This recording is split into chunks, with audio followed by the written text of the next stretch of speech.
Hello friends, आपका स्वागत है आपके यूट्यूब चैनल सैनिक एकेडमी पे। मैं नेहा मैम आज फिर मैं आपको करेंट्स का टॉपिक से लेकर आई हूँ जो आपका नोबेल पुरस्कार है।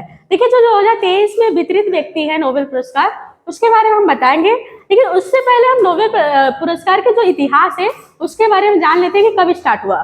तो जानते रहेगा, जो नोबेल पुरस्कार है ये 1901 में अल्फ्रेड नोबेल ने इसकी स्थापना की। किसने स्थापना की? अल्फ्रेड नोबेल ने। जानते रहिए, जो अल्फ्रेड नोबेल है इनका जो जन्म हुआ था ये 1833 में हुआ था। अगर पूछ देगा इनका जो जन्म हुआ था कब हुआ था, तो 1833 में। और अल्फ्रेड नोबेल एक जानते रहिए साइंटिस्ट थे, वैज्ञानिक थे, वो भी कहाँ के? स्वीडन के। ये आपके स्वीडन के साइंटिस्ट थे, वैज्ञानिक। इन्होंने खोज की थी डायनामाइट। आपके जो डायनामाइट की अगर पूछ देगा खोज किसने की थी, तो आप जानते रहेगा अल्फ्रेड नोबेल ने। कब किए थे इसकी खोज? 1867 में। ये जानते रहेगा, अगर नोबेल पुरस्कार की स्थापना पूछेगा तो 1901 में अल्फ्रेड नोबेल ने किया था। ये कहाँ के? स्वीडन के थे वैज्ञानिक। इन्होंने खोज किसकी की थी? डायनामाइट की। इसकी खोज कब की थी? 1867 में। और इनका अगर जन्म पूछेगा अल्फ्रेड नोबेल का, तो 1833 में हुआ।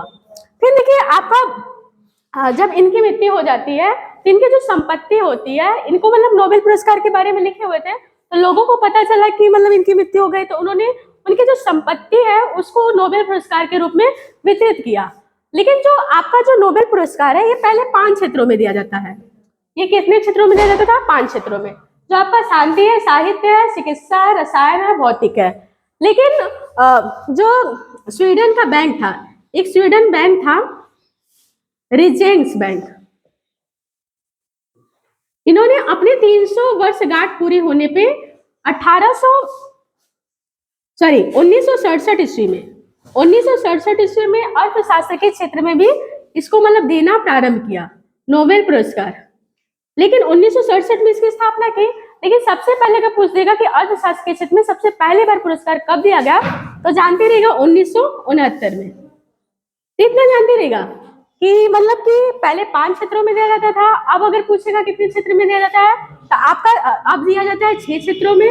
लेकिन जो अर्थशास्त्र में अगर पूछेगा पहली बार कब दिया गया, 1969 में। लेकिन अगर इसका स्टार्टिंग या प्रारंभ कब हुआ है, इसकी स्थापना कब हुई, तो आपका जानते रहेगा अर्थशास्त्र के क्षेत्र में 1967 में।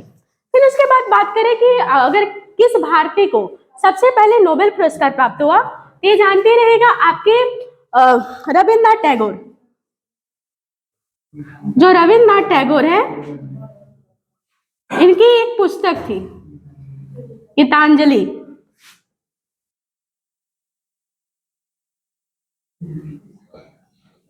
इनको 1913 में नोबेल पुरस्कार प्रदान किया गया। अगर भारतीय पूछेगा किस भारतीय को सबसे पहले नोबेल पुरस्कार प्रदान किया गया, तो आज जानते रहेगा रविन्द्रनाथ टैगोर को।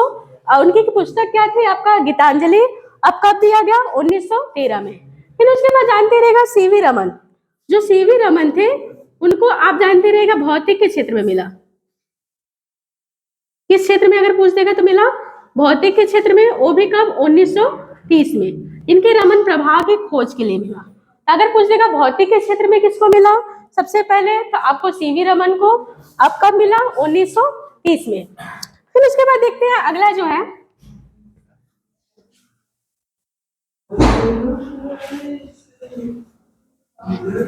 फिर उसके बाद देखिए जो चिकित्सा के क्षेत्र में मिला।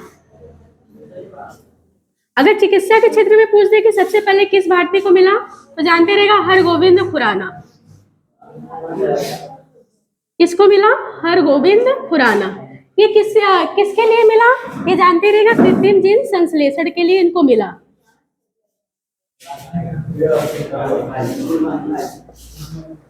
किसके लिए मिला? आपका कृत्रिम जीन संश्लेषण के लिए मिला।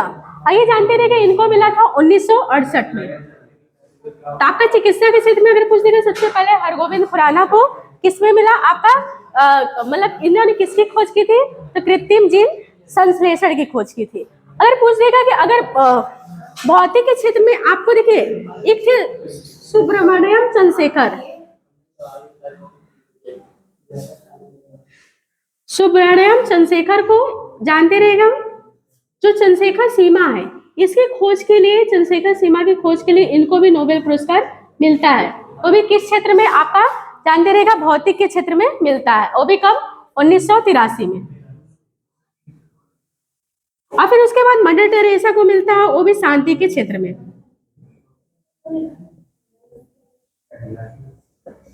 तो जानते रहिए जो आपका नोबेल पुरस्कार का इतिहास है, ये आपका 1901 में अल्फ्रेड नोबेल ने इसकी स्थापना की। और फिर जानते रहिए ये पहले 5 क्षेत्रों में दिया जाता था, लेकिन आपके स्वीडिश जो वैज्ञानिक थे उसने मतलब स्वीडिश जो बैंक ने इसको अर्थशास्त्र के क्षेत्र में भी देना स्टार्ट किया। कब? 1969 में। और फिर सबसे पहले अगर पूछे किस भारतीय को मिला था, तो रविन्द्रनाथ टैगोर। उनकी पुस्तक कब थी, मतलब उनकी पुस्तक क्या नाम था? गीतांजलि। और कब इनको मिला? 1913 में। उसके बाद सीवी रमन को किस क्षेत्र में मिला? भौतिक के क्षेत्र में। किसके लिए मिला? उनके रमन प्रभाव के लिए। अब कब मिला? 1930 में। उसके बाद चिकित्सा के क्षेत्र में मिला हरगोविंद खुराना को, वो भी किसके लिए? कृत्रिम जीन संश्लेषण के लिए। और कब मिला? 1968 में। फिर उसके बाद देखिए जो सुब्रमण्यम चंद्रशेखर थे उनको भी मिला, उन्होंने चंद्रशेखर सीमा की खोज की थी। और कब मिला? 1983 में। उसके बाद शांति के क्षेत्र में मदर टेरेसा को मिला, उन्होंने समाज सेवा कार्य किए थे, इसलिए उनको शांति के क्षेत्र में मदर टेरेसा को मिला। फिर हम देखते हैं कि जो 2023 के नोबेल पुरस्कार इसको किस क्षेत्र में किसे मिला। तो हम देखते हैं पहले शांति के क्षेत्र में। देखिए जहां तक नोबेल पुरस्कार शांति साहित्य का बहुत ज्यादा क्वेश्चन पूछता है, तो हम 2023 का शांति का देखते हैं कि जानते रहेगा नरगिस मोहम्मदी को मिला। ये बहुत क्वेश्चन इंपॉर्टेंट है, ईरान की थी। किनको मिला? नरगिस मोहम्मदी को। ये जानते रहिए ईरान की महिलाओं को जो उत्पीड़न के खिलाफ इन्होंने लड़ाई लड़ी, इसलिए उनको शांति के क्षेत्र में क्या मिला? नोबेल पुरस्कार। किसको? नरगिस मोहम्मदी को। इन्होंने मतलब ईरान की जो महिलाएं हैं उनसे उत्पीड़ित या फिर उनके लिए जो लड़ाई लड़ी, उनके संघर्ष के लिए, इसलिए इनको मिला।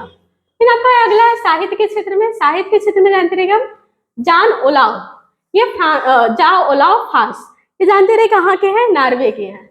और फिर आपका जानते रहेगा ये एक है नॉन मेसी नाटक, और जो गद्य की अकथनीय बातों की वाणी प्रदान करते हैं, इनकी एक है नाटक, इसमें मिला किसको? जान ओलाव फ्रांस। ये कहाँ के निवासी थे? नॉर्वे के।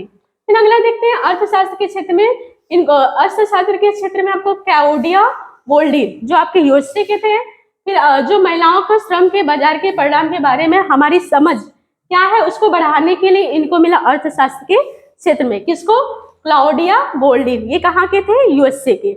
अगर अर्थशास्त्र के क्षेत्र में पूछे तो किसको मिला? क्लाउडिया गोल्डीन। ये आपके कहाँ थे? यूएसए के। फिर अगर चिकित्सा की बात करें तो चिकित्सा में आपका कैटालिक कारिको जो हंगरी की थी, और फिर आपका डू वासीमैन ये अमेरिका की थी। इन्होंने कोविड-19 के खिलाफ mRNA टीकों का विकास को सक्षम बनाने में मदद किया, इसलिए इन्होंने चिकित्सा के क्षेत्र में मिला किसको?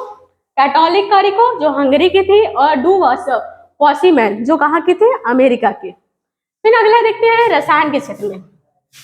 जो रसायन के क्षेत्र में वो किसको मिला? मॉगी जी बोवेंडी जो आपके कहाँ के थे? फ्रांस के। और फिर आपका लुइस ई ब्रस ये आपके कहाँ के थे? अमेरिका का। और फिर आपके एलेक्सी एकिमोवे ये आपके कहाँ के थे? रूस के। ये जानते रहिए क्वांटम डाटा की खोज का संश्लेषण किया, इसीलिए उनको क्या मिला? किस क्षेत्र में मिला? रसायन के क्षेत्र में। किसको? मॉगी जी बावेंडी जो फ्रांस के थे, और लुइस ई ब्रस, और क्या थे? अलेक्सी एकिमोवा। ठीक है। फिर अगला भौतिक के क्षेत्र में क्या है तो आपको पियरे आगस्टिनी को मिला जो ट्यूनेशिया के थे। फिर आपका फेरेंग फ्रांस को जो हंगरी के थे। फिर आपका एनी अल हुइलियर जो आपके कहाँ के थे? फ्रांस के।